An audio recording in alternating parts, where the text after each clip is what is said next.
In today's video, I'm going to teach you how to create multiple partial invoices from one estimate using progress invoicing in QuickBooks Online. Progress invoicing is perfect when you bill a project in stages. It lets you create several invoices from a single estimate, so your customer pays as work is completed while you keep everything tied back to one plan.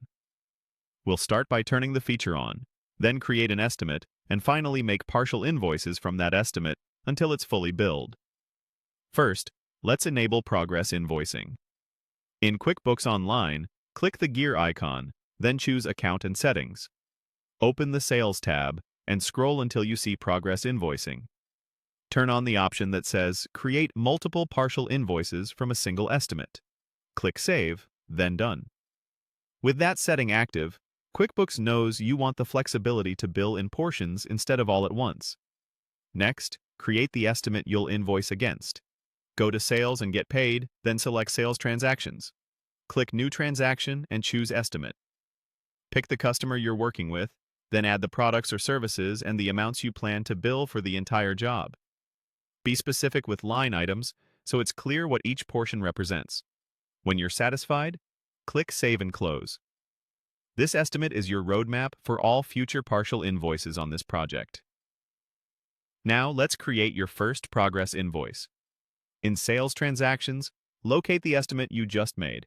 Under the Action column, click Create Invoice. You'll be prompted to choose how you want to invoice. If you bill the same percentage of each line, select Percentage of each line and enter the percentage.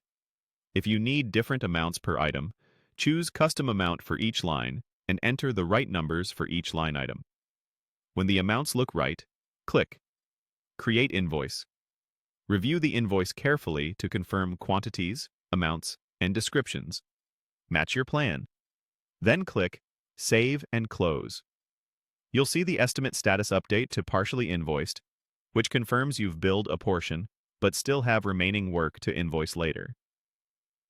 When it's time for the next billing, return to Sales Transactions, find the same estimate, and click Create Invoice again. Enter the next partial amount using either the percentage or custom option, then Save and Close. Repeat this process as needed until the estimate is fully invoiced and the remaining balance reaches zero. That's how to use progress invoicing in QuickBooks Online to bill customers in partial payments from one estimate.